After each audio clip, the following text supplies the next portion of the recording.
जो अनन्ताय नित्याय शुद्धाय सच्चिदानन्दनन्द गुरु। आदरणीय धर्म बंधुगण, माताएं, आज गुरु पूर्णिमा के शुभ अवसर पर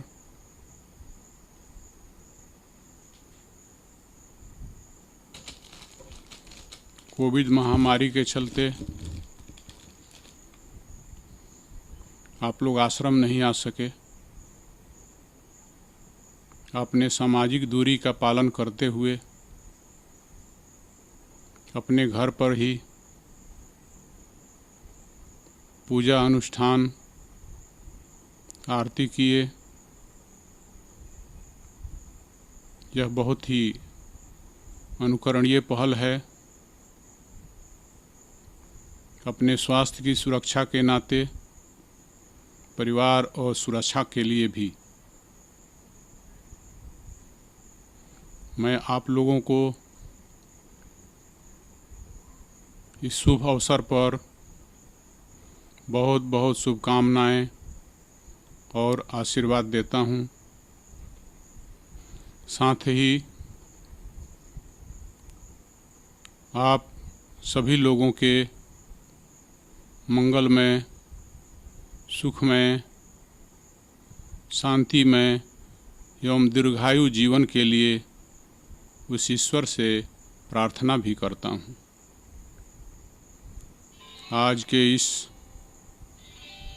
विकट समय काल में सजगता के साथ जीवन जीना हमारा विशेष कर्तव्य बनता है। हम सजग होकर जीवन जिएं। जो सजग होकर चलता है वह जीवन में सफलता को प्राप्त करता है। जो लापरवाहीपूर्ण जीवन जीता है वह असफल होता है। सजगता का अर्थ ध्यान देने से है। हमें ध्यान देना है कि हमारा जीवन शैली कैसा है। हमसे कोई ऐसा कार्य न हो जिससे हमारी आने वाली पीढ़ी में गलत संस्कारों का जन्म हो। हमारा आदर्श जीवन होना चाहिए। हमारा आदर्श आचरण होना चाहिए जो आने वाली पीढ़ी के लिए एक मार्ग बन सके, अनुकरणीय हो सके। और वही हमारे जीवन का कथा और कहानी भी बनता है जो जाने के बाद बहुत दिनों तक याद किया जाता है। आज विषयों के पीछे समाज भग रहा है, दौड़ रहा है, इसलिए कि हम लोग जानते हैं कि अमुक विषय के भोग कर लेने से आनंद मिलेगा, और बहुत प्रयास कर लेने के बाद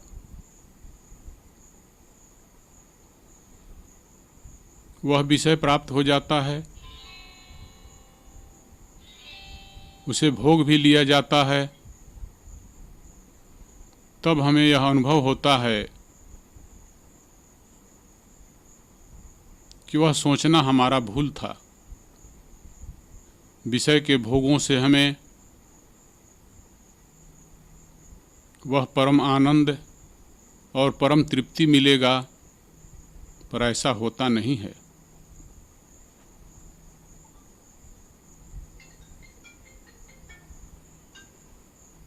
वही विषय और भोग जिसे कुछ काल पहले हम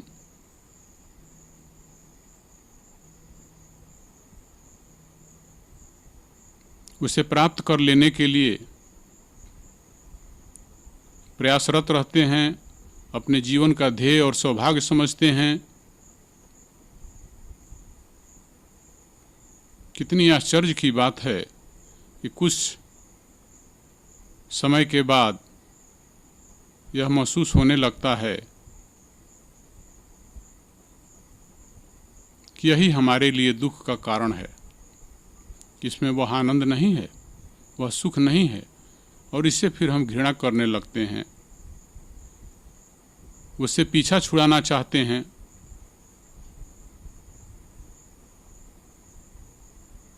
बंधुओं, विषय भोगों में वह सुख और आनंद नहीं होता है। समाज में एक दूसरे के सुखों को देखकर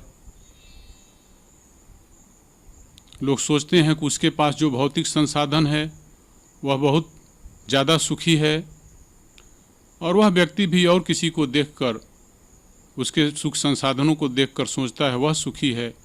इसी प्रकार से इस संसार सागर में जीव दुख में गोता लगाते रहता है। हमें यह ध्यान देना है और बार बार ध्यान देकर हमें समझना है कि अगर हमें वास्तविक सुख और आनंद चाहिए तो हमें अपने मन को इन विषय भोगों से बाहर निकालना होगा, उसे नियंत्रित करना होगा, क्योंकि यही हमारे जीवन में दुख का कारण होता है।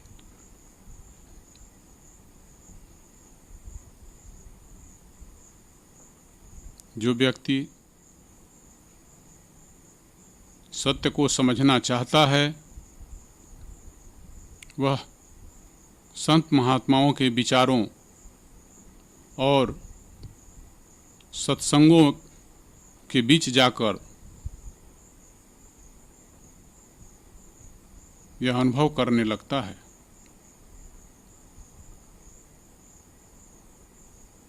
एक छोटे से दृष्टांत से आप लोगों को समझाना चाहता हूँ।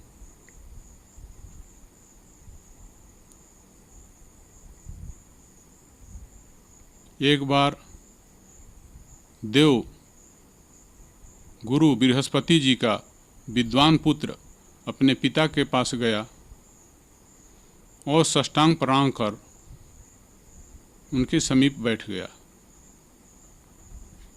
पिता की आज्ञा पाकर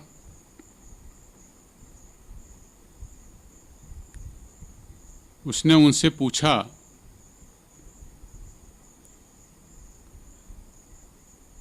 कि सभी मानव जाति का कल्याण कैसे हो सकता है और मेरे मन में जो अशांति है वह कैसे पूर्ण हो सकता है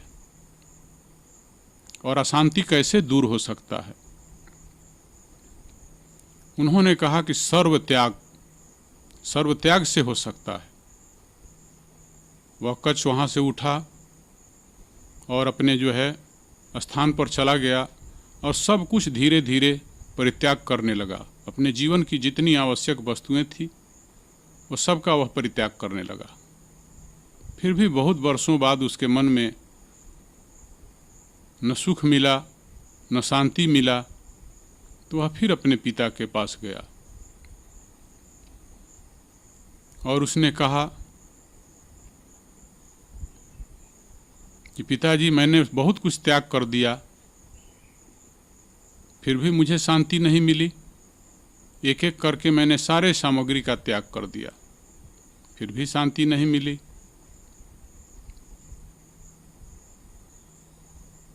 तो बृहस्पति जी ने कहा कि देखो पुत्र, मैंने तुम्हें ये बाह्य चीज़ों के त्याग करने का बारे में नहीं कहा था। जब तक जीवन रहेगा तब तक इन वस्तुओं का त्याग नहीं हो सकता है, और इन वस्तुओं के त्याग देने से या इनके साथ रहने से, संबंध होने ना होने से कोई अंतर नहीं पड़ता। जब तक यह जीवन रहेगा इनकी आवश्यकता बनी रहेगी, इनको त्यागना आवश्यक नहीं है। मैंने कहा था बाह्य त्याग नहीं, मन से त्याग। मन से त्याग को ही त्याग कहते हैं। बाहर की चीजें त्यागना त्याग नहीं है।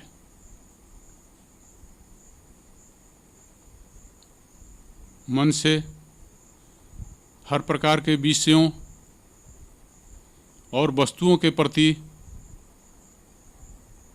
जो वासना है मन में, उसे त्याग देना है। जो अपने वासनाओं का त्याग कर देता है, उसके प्रति उसके मन में जो लगाव है, आसक्ति है, उसे परित्याग कर देता है, तभी उसे आत्मिक सुख शांति मिलती है। जो अपने अहंकार और ममता को त्याग देता है, उसे ही सुख और शांति मिलती है। तो त्याग का मतलब अहंकार का त्याग करना है, ममता का त्याग करना है, अपने मन में जो वासनाएं हैं उसका परित्याग करना है, न कि बाह्य सामग्री का। तो आज के अवसर पर मैं विशेष न कहते हुए आप लोगों को यह बतलाना चाहता हूं कि आज के अवसर के लिए एक लेख भी उस महापुरुष परम पूज्य अघोरेश्वर जी के उपदेशों और विचारों का उदाहरण देते हुए जारी किया गया है। इस गुरु पूर्णिमा के शुभ अवसर पर, ताकि आप लोगों को आज की यहाँ अनुपस्थित रहना अभाव न महसूस हो सके, कि हम लोग विचार नहीं सुन पाए, सत्संग में सम्मिलित नहीं हो पाए।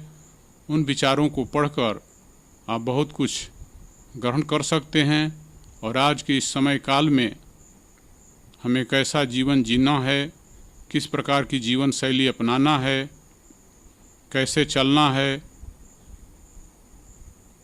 किन किन सावधानियों के साथ करना है, सावधान होकर चलना है, ध्यान देना है। सरकार के दिए गए निर्देशों, विशेषज्ञ चिकित्सकों के द्वारा जो सुझाव दिया गया है उस पर और क्रियाशील रहना है, पर अपने कार्य में जाना है। और जो अनावश्यक हम समय इधर उधर बिताते हैं उसे उधर बाहर न बिता के अपने घर में बिताना है, कुछ आत्मचिंतन में बिताना है, अच्छे विचारों को पढ़ने में बिताना है, अच्छे साहित्यों के साथ बिताना है।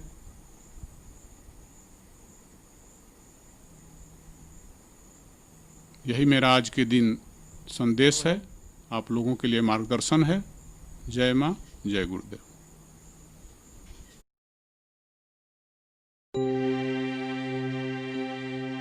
अजो अनन्ताय नित्याय शुद्धाय सच्चिदानन्दनन्द